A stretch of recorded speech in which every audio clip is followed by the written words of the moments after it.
he's always with that man from Dusker. How strange. I'll bet he used some dirty tricks to gain his favor.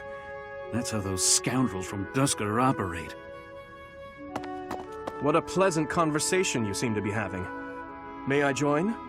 Please, continue. Oh, Your Highness, I was just... I said continue. I'm sorry, Your Highness! Such foolishness runs rampant. I fear it is the reality of Fargus for now. It must appear strange to them, to see me always in your company. Does it bother you to do? Of course not. However... Let me guess. You take exception to the gossip that you use dirty tricks to obtain your position. Is that it? That does perturb me, but not for my own sake. I am concerned about your Highness's reputation. We're not talking about my feelings, but yours. As far as I'm concerned, those fools can talk nonsense until their tongues fall out. I am afraid I cannot agree. But if you were not concerned for your honor in this instance, then why did you intervene? Because it is my duty to do so. The day my father was killed, I saw the swine who did it. They were not of Dusker. I saw that, knew it beyond a doubt, and yet I was unable to prevent the massacre that followed. Nor could I clear away the dishonor of regicide that has unjustly clung to you and your people. I will not rest until I make up for that. I owe you, just as I owe the spirits of those I let die. I do consider Fargus to be abhorrent, but you are an exception. You offered me your hand, and pulled me out from an abyss of suffering and death. You risked your life to save a foreigner you had never met. The moment you extended your hand, I decided that only for your sake would I live the remainder of my life, and I would cast it aside in an instant if my death were to your benefit. For that reason, I cannot consider myself your friend. There are still many in the kingdom who despise the people of Dusker. It would be selfish of me to stand by your side as an equal. To do. Your Highness? Do you really believe I care one bit about the chatter of the ignorant? Of course not. Please forgive my impudence. I understand the intention of your words. Still, they grieve me. If you wish it so, you may continue to think of yourself as my vassal. I clearly cannot stop you. We need not be anything more or anything less. If that is what you wish to do, so be it. Your Highness.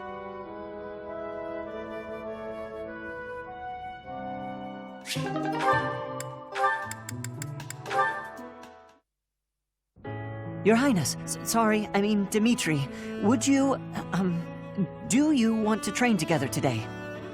Ash, of course, I'm glad you asked. After classes conclude for the day, meet me at the training ground.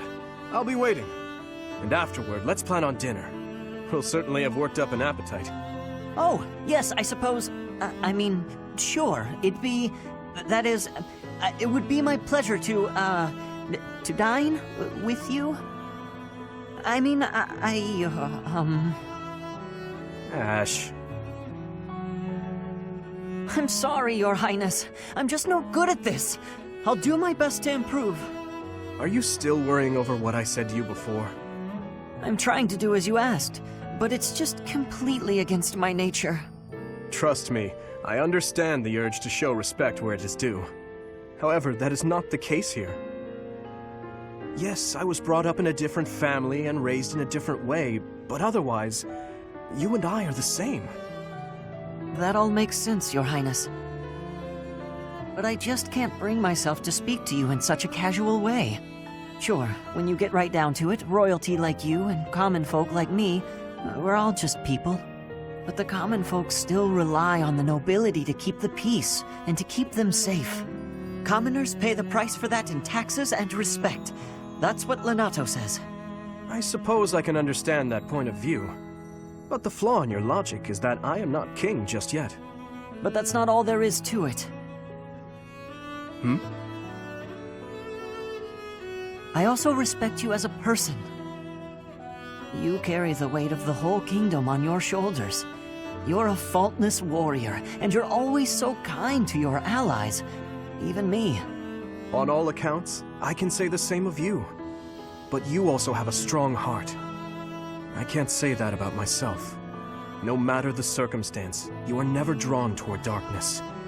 That mindset of yours has done me well on countless occasions. Well, I do my best. So I guess mutual respect between us is what's really the most appropriate. Precisely. Which means there's never any need to be nervous or uncomfortable around one another.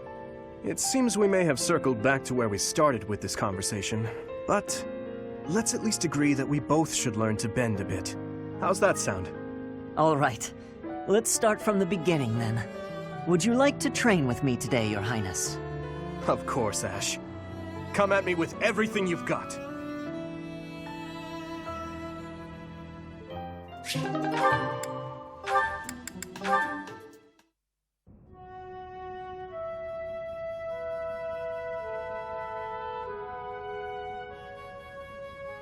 You don't like to talk much, huh, Dedu? I am not skilled in conversation. Any particular reason? Reason? I am only here at the monastery because this is where His Highness wishes me to be. Many here are frightened of me, disgusted by me. I grow weary of it. That makes sense. A lot of people hate Dusker. They think all kinds of terrible things. Some of them even think you kidnap and eat people. We sound like true monsters. Why are you smiling? Shouldn't it make you angry? I suppose. If those people would just talk to you, I'm sure they'd change their minds. I'll admit that when I first got here, I found you kind of intimidating. I didn't know if it was okay to talk to you. I hesitated. But like I said before, I just wanted to get to know you. And now that I have, I'm not scared at all. I am not very good at interesting conversation. We can work on that. Tell me about Dusker. What was your hometown like?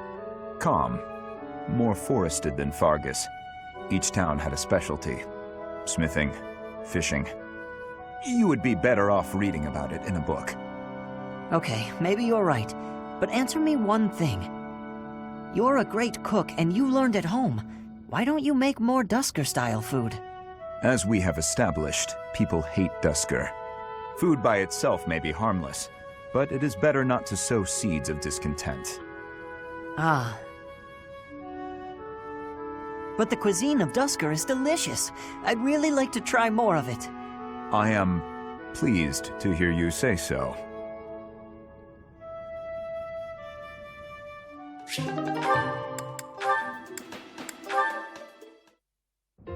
Apologies for my late arrival, Mercedes.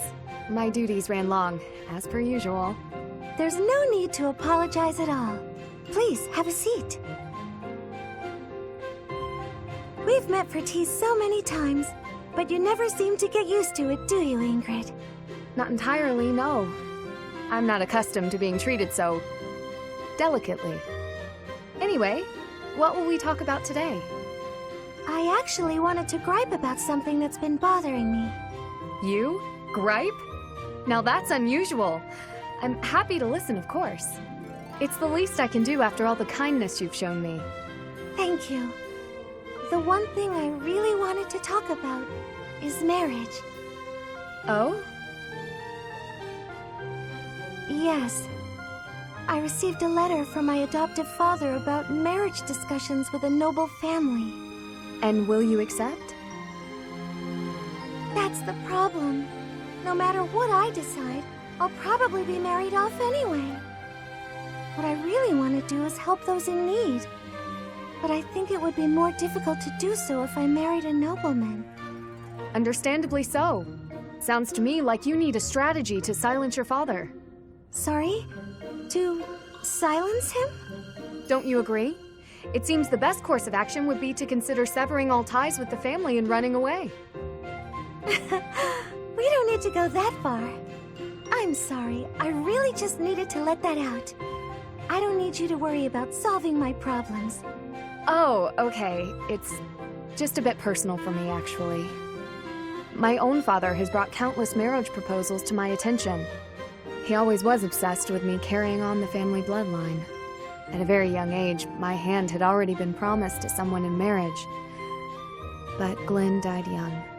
That must have been difficult for you. Would you have married him if he had survived? That's a good question. It's hard to imagine now. Although I did admire him quite a lot. He held true to the ideals of knighthood, proudly serving the king. Even after all these years, I aspire to be the type of knight that he embodied. But that's just it. I'm not a tool for furthering my family's fortunes. I'm a knight at heart, regardless of what my father desires. I see. A very noble cause indeed. How strange that we should be worrying about the same thing. Even though we are such different people. It's true. Enjoying a nice chat over tea with you like this makes me realize maybe the paths we walk aren't so different after all. Don't you think? I do. These tea parties of ours, they really are something special. That they are. Ingrid, I would love to get to know you better if that's okay. I want to know about your childhood, your favorite books, the sweets you like, anything at all. Absolutely. I'm happy to speak with you anytime. And I want to know you better too, Mercedes.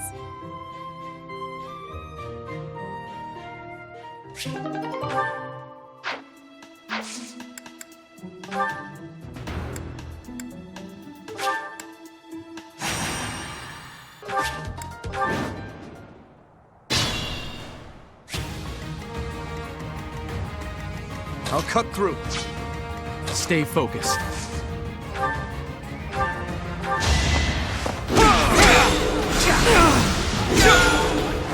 That is that.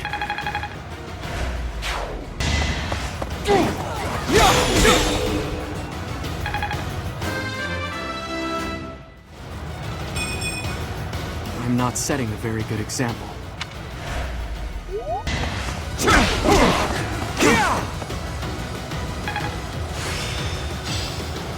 This worked out well. A threat eliminated.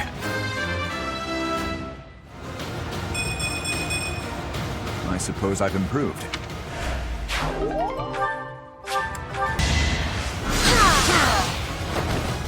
That worked out.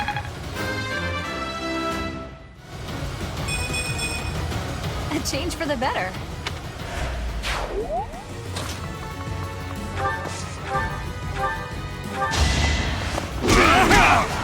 Predictable.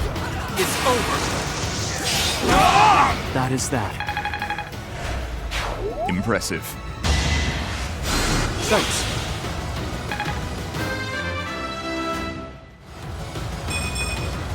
It's just not my day. No hesitation. As expected. I expect no less.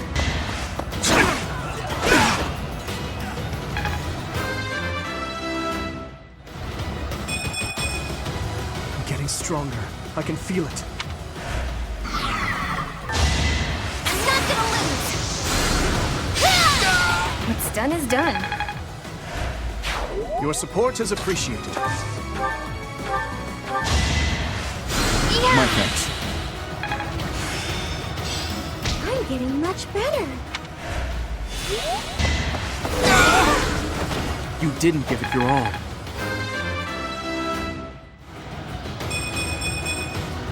Another step forward.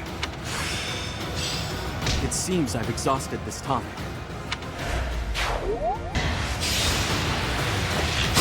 Saw it coming. So this...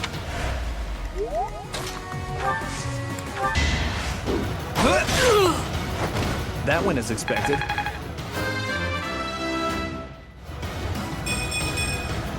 I like how this feels. I'm pretty much perfect.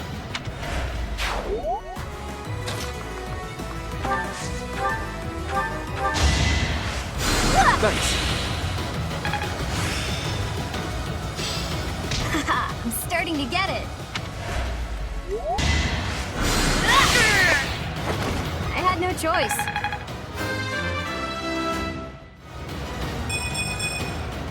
Feeling stronger.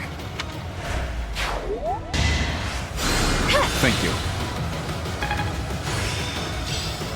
That should do it.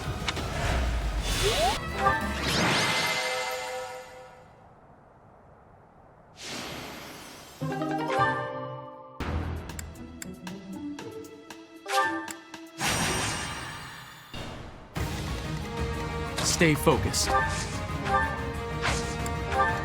Here goes.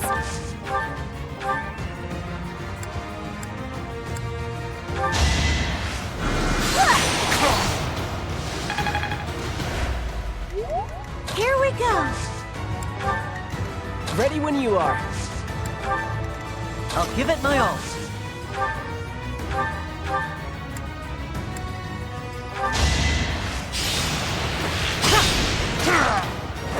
Doing my part.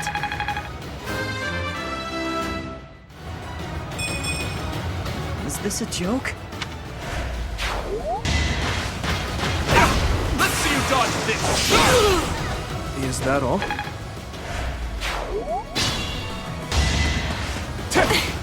Ready or not! That worked out.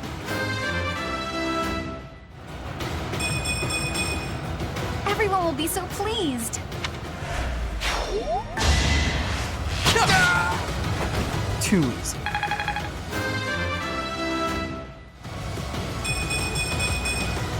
I have improved. Who's next?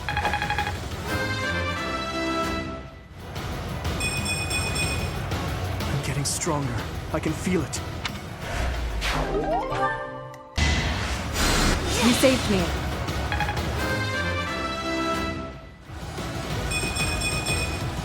I feel more powerful.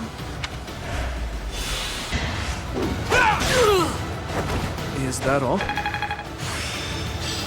This should be enough.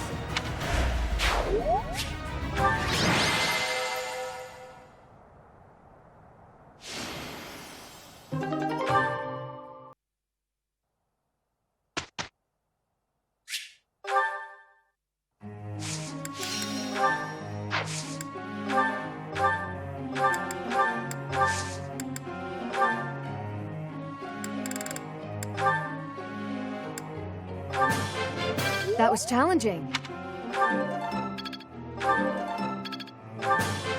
That was challenging.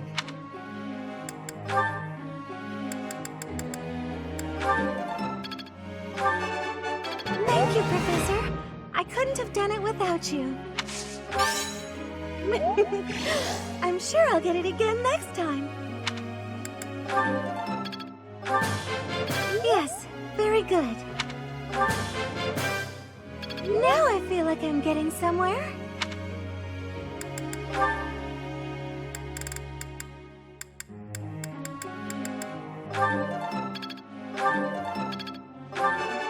It was nothing. Of course I got it. No need to butter me up. This could be useful. Maybe. Quite intriguing. Thank you.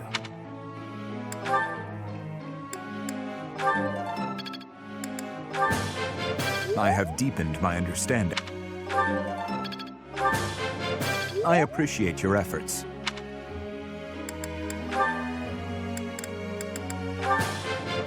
Hey, that was useful. I didn't know I could do that.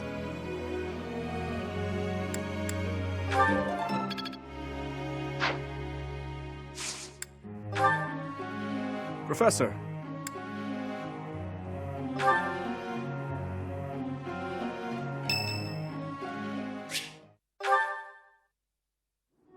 Thank you for your help the other day, Professor. Please, allow me to express my gratitude by taking you to dinner. Fantastic. Please think about what you'd like to eat. After all, such magnificent guidance must work up quite an appetite. I've studied swordsmanship for some time, but your mercenary skills are something else entirely. Speaking of which, there's another question I must ask you. Were you reconciled with the reality of battle from your first foray? With the killing part, I mean? I see.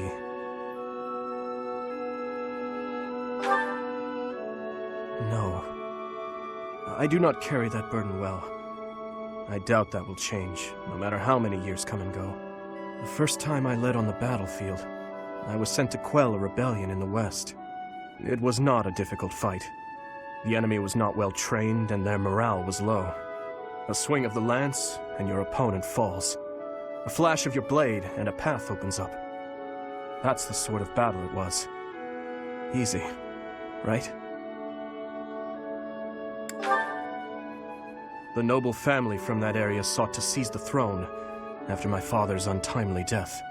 The leader of the rebel army was defeated, and the rebellion quelled. This was at the height of the post-war period.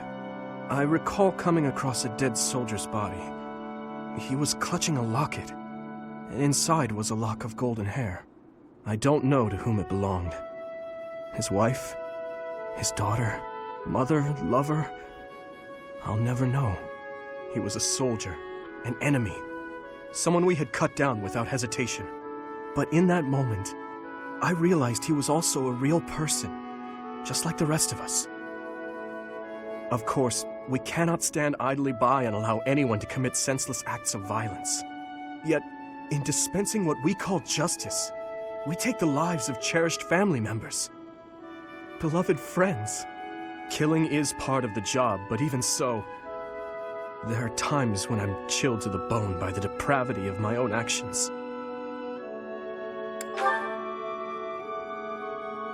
That you feel the same way is more comforting than you could know.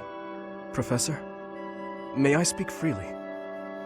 When we first met, I thought of you as someone who felt no strong feelings about killing your enemies. I could never trust someone who kills without batting an eye. My heart won't allow it. But after speaking with you and getting to know you better, I can see you're not like that. Now I know, with all my heart, that I can trust you. Thank you for that.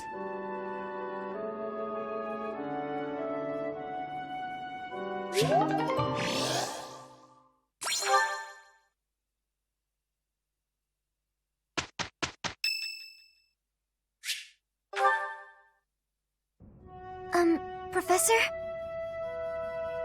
There's something I need to say. Thank you. How should I put this? I don't seem to be getting along with everyone. I don't contribute much either. Am I a nuisance to you, Professor? If so, I'll leave. Of course, my adoptive father may not understand, but if I must... Oh, my adoptive father is one of the new nobles of the Alliance. His territory is to the north.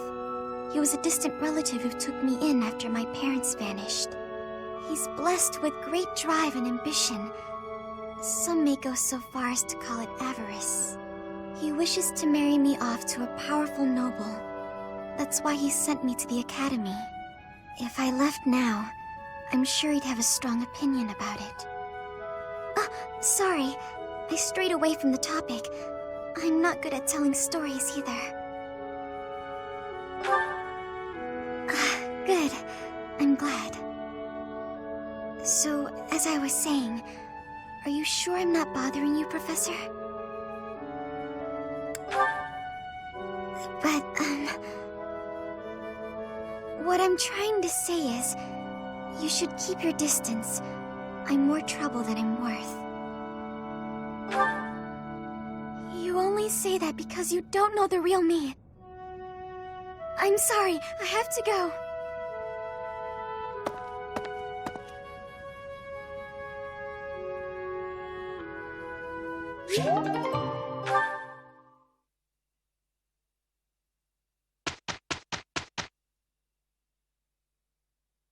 Complaining will not help. You had better get serious, Felix. We have a rocky road ahead. One thing I want to say, Professor. This is the last time I work with the boar. You're giving me a headache. In any case, I have managed to finish the work.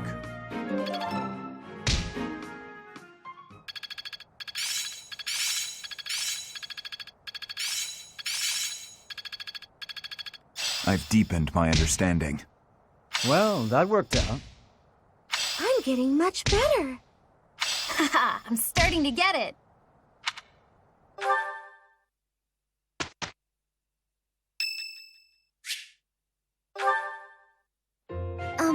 Professor? I have a request. It's about your class. Huh? Oh, thank you. I should be more comfortable speaking after I get to know you better.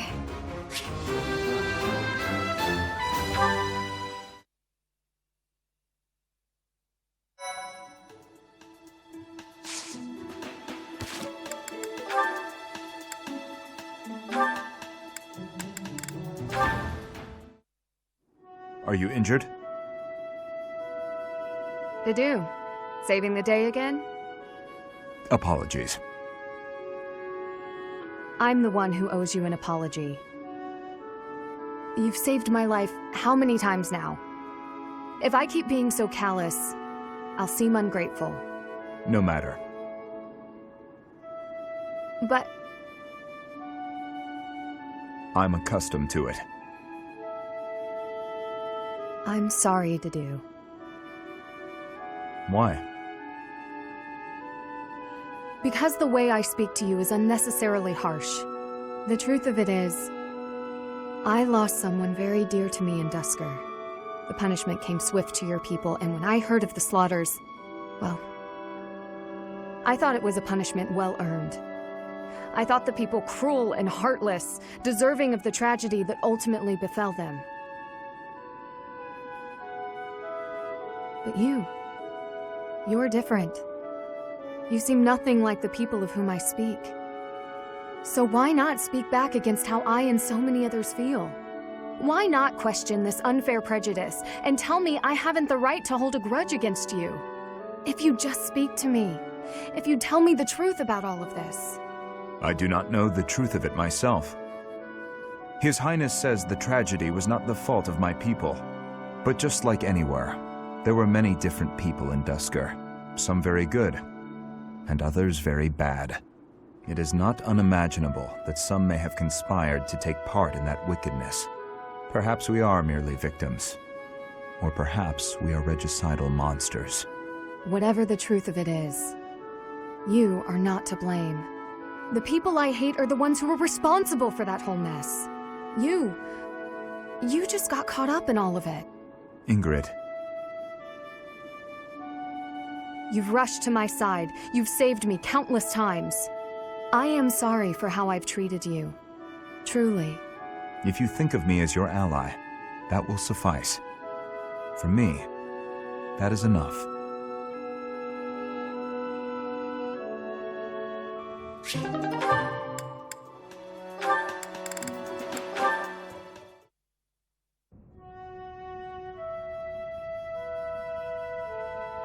Hello? Oh, hello. Have you been there long? I was absorbed in this book. Another silly legend? First of all, they're not silly. And second of all, no. It's an essay that speaks to uncommon and challenging battle scenarios. I've been researching such things since you proposed your unique strategy. Listen to this. Your commander gives orders that put your hometown in extreme danger. Do you carry out the orders, or protect your hometown? What nonsense. I was talking about real-world tactics, not some dumb ethical question.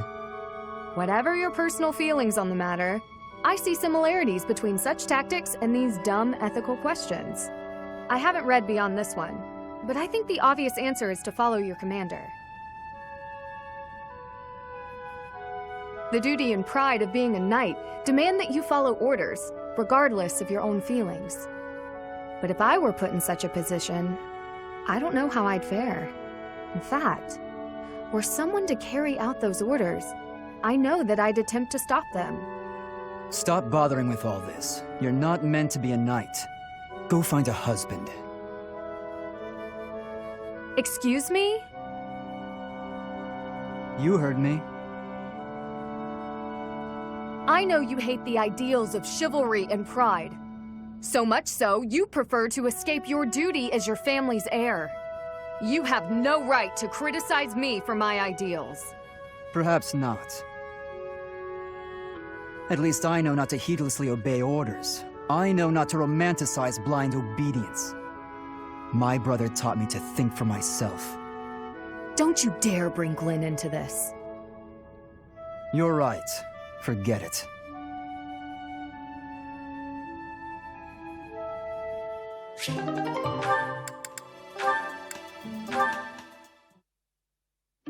Okay, Mercy. This time we're gonna be really good and get the supplies with no detours. You're so good at sticking to a plan. I should leave the shopping to you. I'll stay out of your way and just browse. Hey, that's not fair. I want to browse too. Looks like you girls are having a good time. Annie? Is this a friend of yours? I've never seen this person before. I'm sorry to be rude, but we're kind of busy. Wait a minute. I think you're shopping with money you stole. But no need to worry your pretty little heads. I'm just gonna have to take it back for us common folk. Step back, Mercy. This could get dangerous. Listen here, you. There's no way you can win against me. I don't want to fight you, but I will if I have to. So just back away. You think you can talk to me that way? I'm gonna... Oh, the knights are coming! What? Annie, run!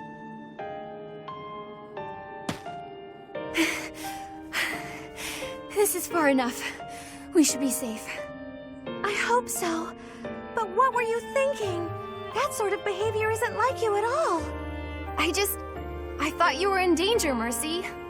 You're actually blaming me for this? It's like I don't even know you anymore. Mercy! I was just trying to protect you.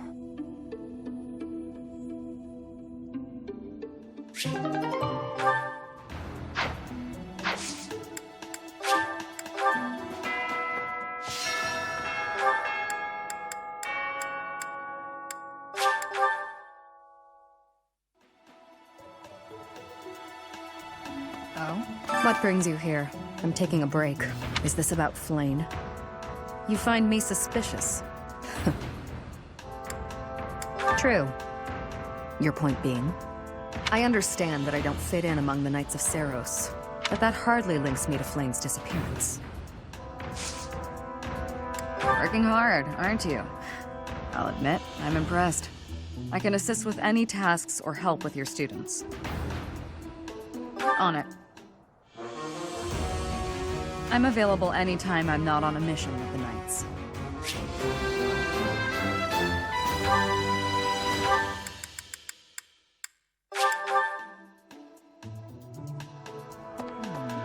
Did you hear about Flane? It's just one thing after another this year, I swear. Some of the lower-ranked knights are searching for her in the town. If they find anything, I'll know.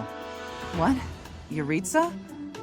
Come to think of it, I haven't seen him today. What would make you suspect him? I see. Well, I'll let the knights know. Hey, Professor. You're good-looking, you know that? At the same time, you look like someone who was born to fight. I bet we'd get along. I'm also good-looking and born to fight. Need any help with your class? Feel free to call on me when a fight's brewing. Thunderbrand and I will be there when you need us.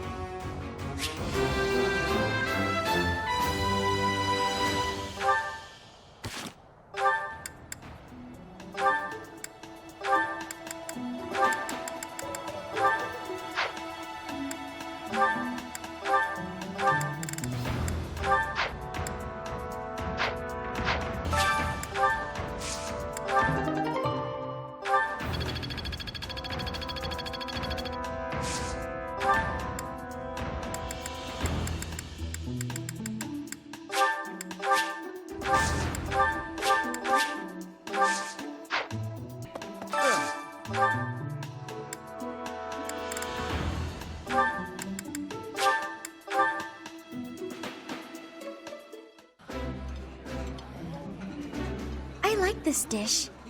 It was my father's favorite. Yeah, you just get it, Professor. This is my favorite.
Oh, Professor. I didn't realize you were there. If we keep running into each other like this, people will start to talk. They'll say, Sylvain and the Professor are on the prowl. Forget it. What do you need?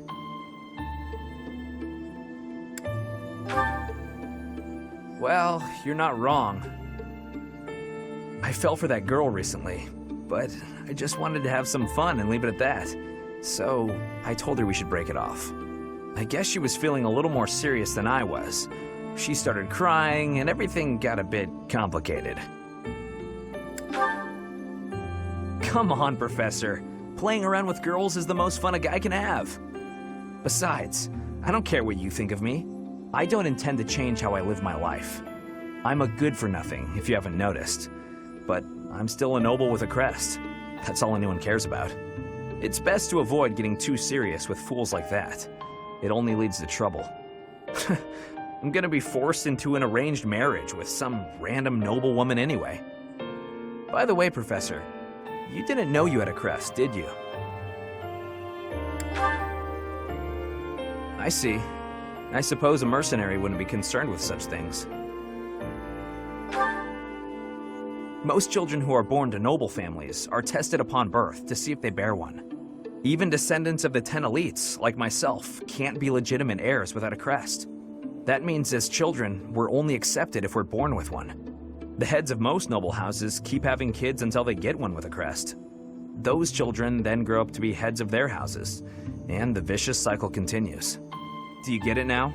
To all these commoner girls, I'm just a trophy, or rather, a stud horse. See? I knew you'd get it. These girls don't love me. They love the potential rewards of loving me. If I marry a girl and she gives birth to a child with a crest, that kid might become the next head of House Gautier.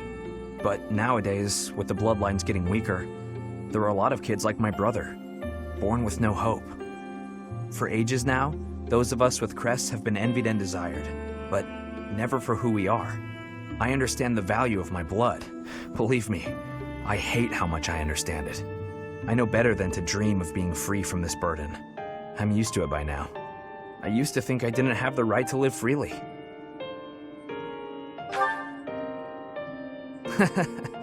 That's right. You know what? I'm a bit jealous. The whole time you were growing up, you never knew you had a crest. You were free. Nobody pretended to like you. I kind of hate you for that. You were a spoiled brat who should pay for that crest. Maybe I'll collect the debt. Gotcha! Wow, you should have seen the look on your face just then. Don't mind me, Professor. After all, ladies love a dark and brooding noble.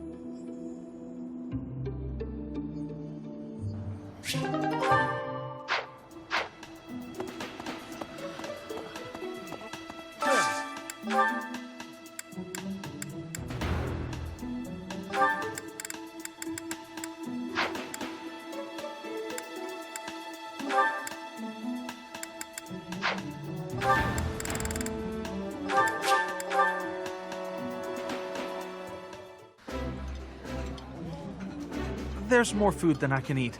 Professor, Raphael, you're welcome to have some of mine. Don't listen to him, Professor.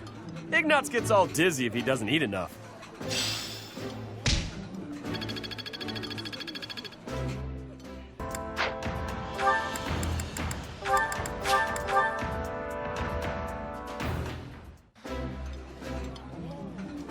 I am pleased to dine with such suitable companions.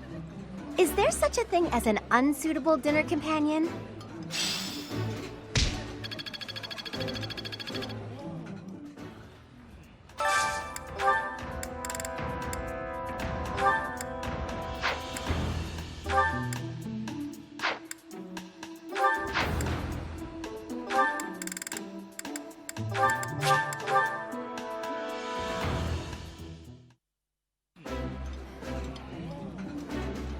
Eating delicious food really takes my worries away.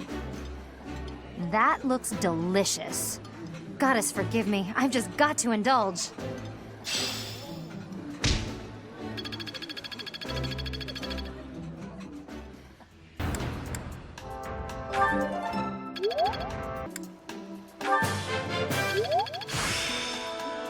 Practice yields results.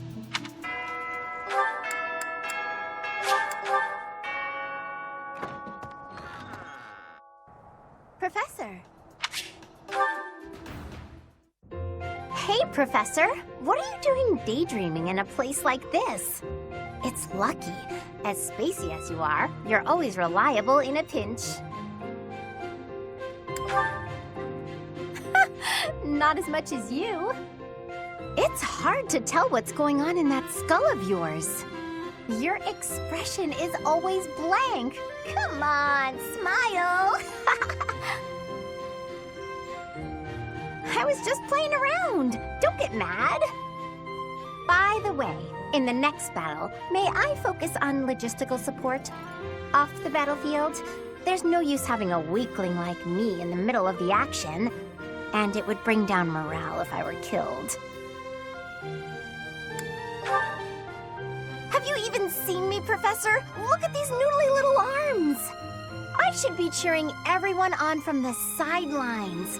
It'll certainly improve the boys' morale, don't you think? Because even if I did, I would still be a weakling. My big brother is the type of person who's supposed to be on the battlefield. For me, it's just a waste of energy. It's pointless. Everyone's cut out for something different. The right person for the right task, you know? Please, Professor. Keep me off the battlefield, and maybe I won't tell everyone you were daydreaming.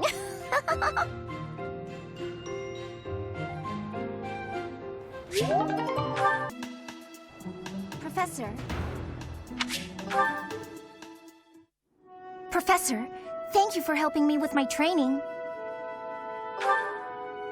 I'd love to do this again if possible. Your advice is always so useful. Everyone thinks you're a wonderful teacher. You account for people's weaknesses while capitalizing on their strengths. Initially, I wasn't sure you paid too much attention to your students. Clearly, I was wrong. After all, were that the case, you wouldn't be capable of providing such useful feedback. I'll continue to learn and grow from your instruction, Professor. I just know it. You think I'm determined? Professor, thank you. You're the only one who's ever praised me like that. I mean, people are always telling me I've got a knack for magic. If you can call the power of my crests a knack, they aren't wrong per se. Though bearing 2 crests isn't a gift I ever asked for.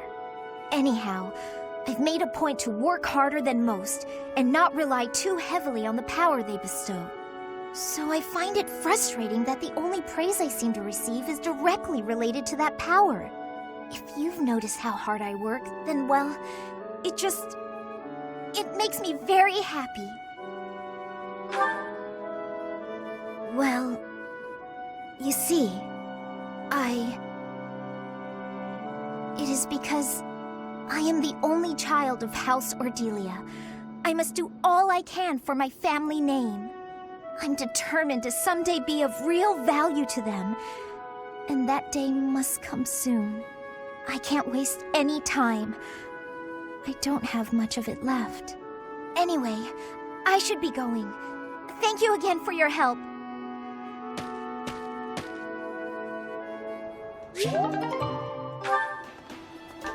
Oh my, this is lovely.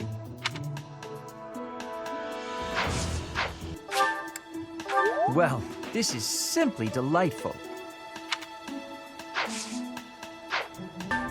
Is this for me? It's so nice! Are you sure? Thank you, I love it.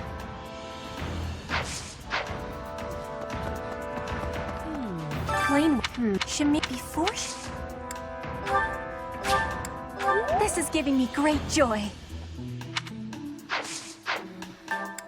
Wow, thank you so much! Is this for me? It's so nice! For me? This is so great! Thinking. Great weather today. Perfect for shutting yourself inside, don't you think? I'm glad you get it. With great weather like this, there'll be no one inside to bother us. I love feeling like I'm all alone in the world. Oh, that. Well, I guess I can tell you, Professor. My father's obsessed with money. He's only ever seen me as bait for a rich husband. To train me to be a good wife, he'd do things like tie me to a chair.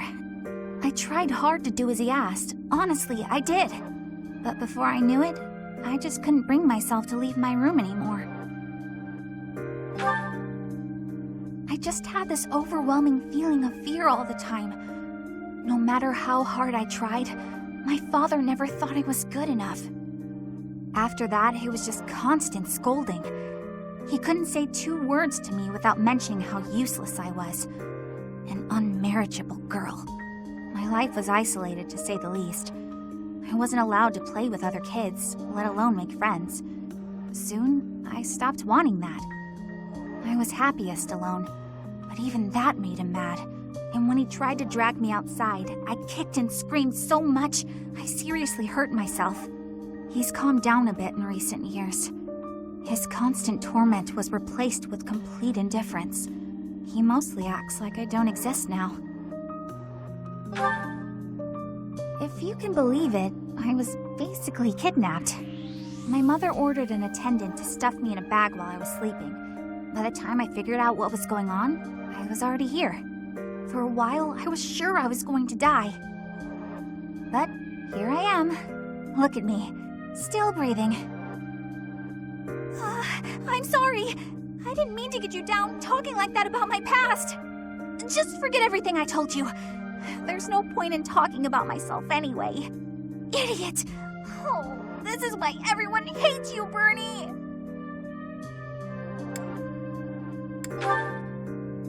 You're the only one who would ever say such a kind thing to me, Professor.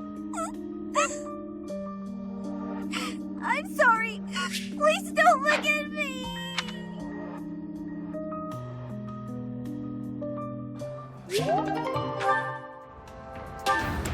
Wow, this is great. For me. Thank you. Exactly what I hoped for. Oh my, this is lovely. Are you sure? Thank you, I love it. I'll take it. I love it.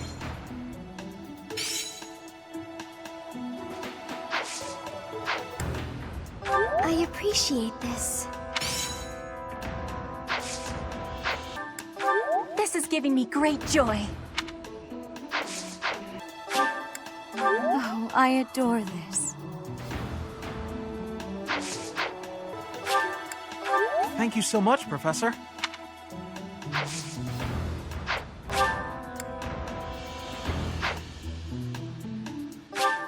Oh, I can really have this? Thanks. I appreciate it. Wow, thank you so much!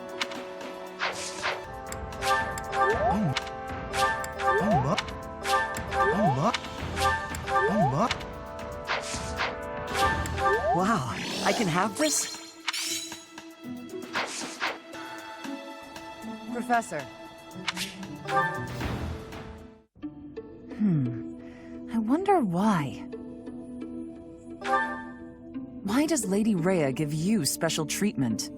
You're not particularly strong or good-looking. You seem exceedingly unremarkable. Not that I doubt you were a skilled mercenary. Shamir came from the same background, but she doesn't get nearly as much of Lady Rhea's attention. Besides, it'd be one thing if you got brought on as a knight, but a professorship, unprecedented. I'm not blaming you, I'm just perplexed. And it's not like just anyone can wield the Sword of the Creator. It's a legendary relic, right? And it was casually handed over to you. It's unbelievable. Maybe it's because you're related to Geralt. He was a leader of the Knights of Seiros, and probably the finest mercenary in all Fodlan. By the time I joined, he was gone, so I don't know him too well, but he's strong, right? Oh, come on. There can't be a soul in Fodlan who hasn't heard tales of the Bladebreaker. Maybe that's it. Geralt used his influence to help you. But Lady Rhea wouldn't give you favorable treatment because of that. No, definitely not. There must be something more to you. Okay, that settles it. I'm going to watch from afar, figure out what Lady Rhea could possibly see in you. Whatever it is, maybe I can copy it so that she'll take a shine to me as well. And if I discover that your intentions are malicious, I'll cut you down with relish.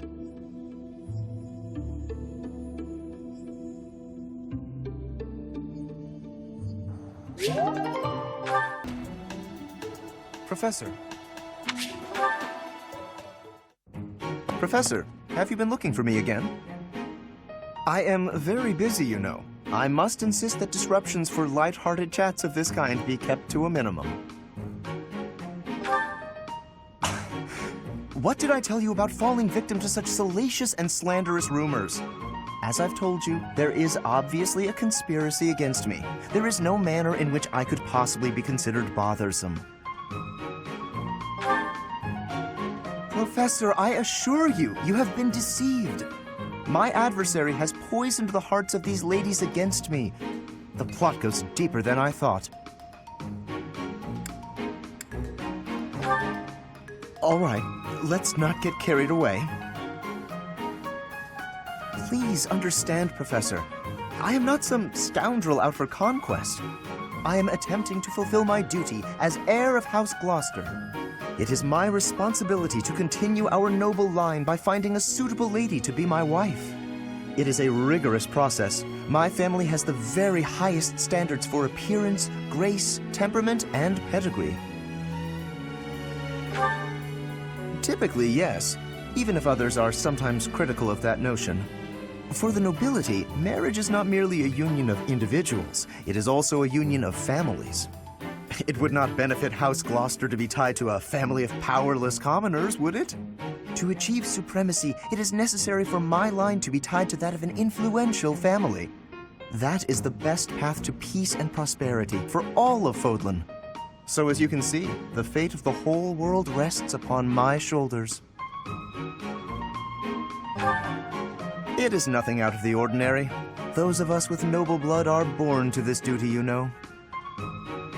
That being said, to avoid misunderstandings, I shall restrain myself until things calm down. I would rather not cause trouble for you after all.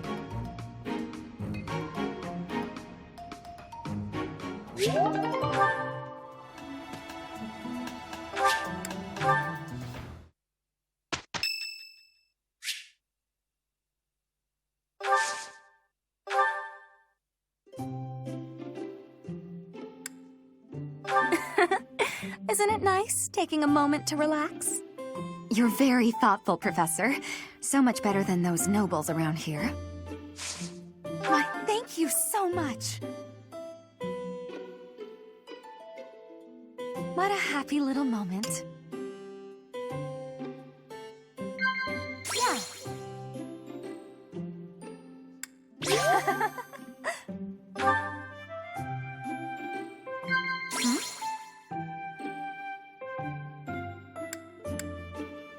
Oh, really? Yeah. Incredible. More nobles than you'd expect make a pilgrimage to Garreg Mach to pray.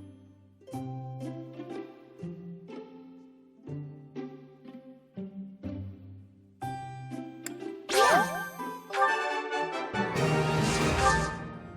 Incredible. Oh, really? Surely not. Has anyone ever told you that you're hard to read?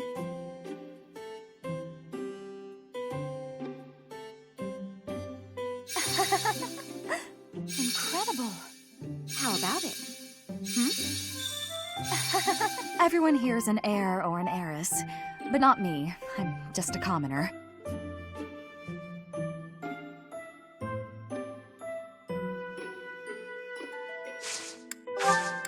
That was a lovely cup of tea. Thank you, Professor.